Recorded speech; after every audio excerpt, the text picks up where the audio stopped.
नमस्कार दोस्तों, स्वागत है आपका मेरे YouTube channel English grammar point. दोस्तों आज की वीडियो में हम बात करेंगे फ्यूचर इंडेफिनिट टेंस की। तो आइए दोस्तों अपनी अगले स्लाइड में इसके बारे में जानते हैं।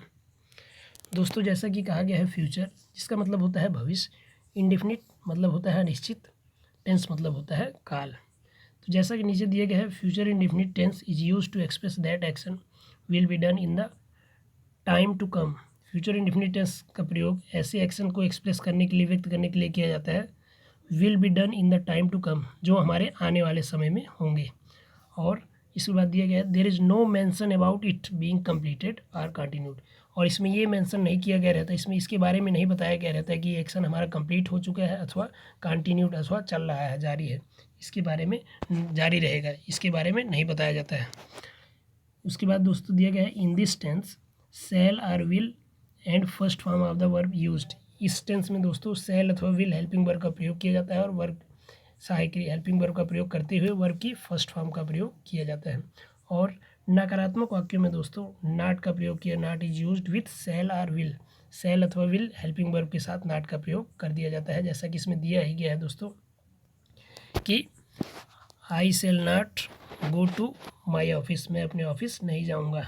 तो सेल के साथ जैसा कि हेल्पिंग वर्ब नॉट का प्रयोग किया गया है दोस्तों। इसके बाद आता है हमारा दोस्तों interrogative sentence. In interrogative sentence में will or shall is used in the beginning of the sentence. Helping verb हमारी जो विल अथवा सेल होती है उसे हम सेंटेंस के प्रारंभ में रख देते हैं, तो वो हमारा इंट्रोगेटिव सेंटेंस को इंडिकेट करता है। आइए इसके कुछ रूल्स के बारे में जानते हैं दोस्तों अगली स्लाइड में।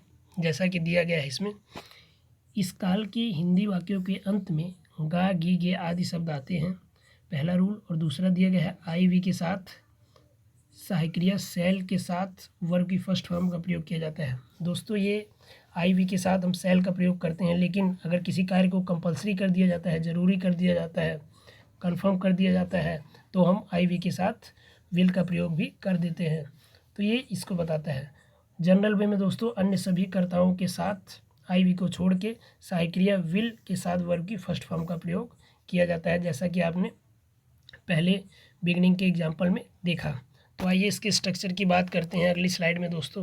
जैसा कि दिया गया है इसका जो स्ट्रक्चर होता है, सबसे पहले हम अफर्मेटिव सेंटेंस की बात करते हैं, पॉजिटिव सेंटेंस की बात करते हैं। सब्जेक्ट दिया गया है पहले, उसके बाद हेल्पिंग वर्ब विल, उसके बाद विल या सेल अकॉर्डिंग टू सब्जेक्ट, उसके बाद हमारा वर्ब की फर्स्ट फॉर्म, उसके बाद ऑब्जेक्ट। तो हमारा सेंटेंस दिया गया I will travel around the world, मैं दुनिया भर की यात्रा करूँगा।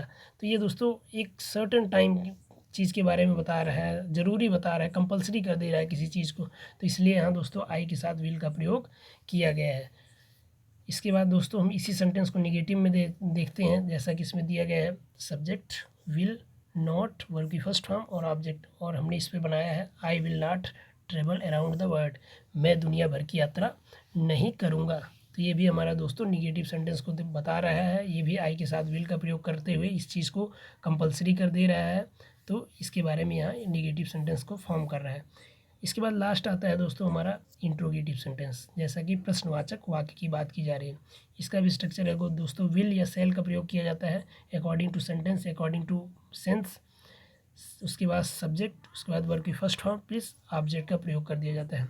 तो जैसा कि इसमें दोस्तों दिया गया है will I not travel around the world, क्या मैं दुनिया भर की यात्रा नहीं करूँगा, नॉट का प्रयोग कर दिया गया है। दोस्तों इसमें प्रश्नवाचक नकारात्मक वाक्य को फ्रेम किया गया है, इसलिए क्या मैं दुनिया भर की यात्रा नहीं करूँगा, इसके बारे में ये बता रहा है, इंट्रोगेटिव निगेटिव सेंटेंस की बातें की जा रही है। तो ये तो था दोस्तों इसका स्ट्रक्चर।